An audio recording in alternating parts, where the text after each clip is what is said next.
So, Philippine Institute for Developmental Studies. So, ito yung nagre-research. Gumagamit siya ng research evidence o nagre-research siya para tulungan yung ating mga economic managers o yung ating mga government officials na mag-formulate ng kung anong ikagaganda ng buhay ng mga Pilipino. Okay, established in 1977. So, Philippine Institute for Developmental Studies or PIDS.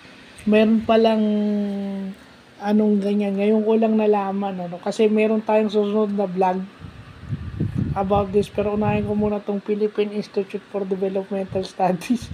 Siguro baka si Sir Alfred alam na to. Alam mo naman alam ko naman sir, alam nyo na to.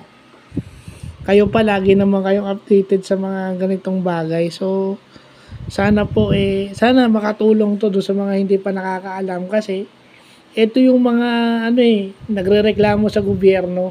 Tapos itong mga agency na to, hindi nila ginugoogle or anything kasi hindi naman daw kasi makakain to, hindi nila alam yung data manggagaling dito. Sana hopefully makatulong sa kanilang kung gagamitin talaga yung data ang galing dito ng maayos, sana makapagbigay ng pagkain sa bawat Pilipino ngayon.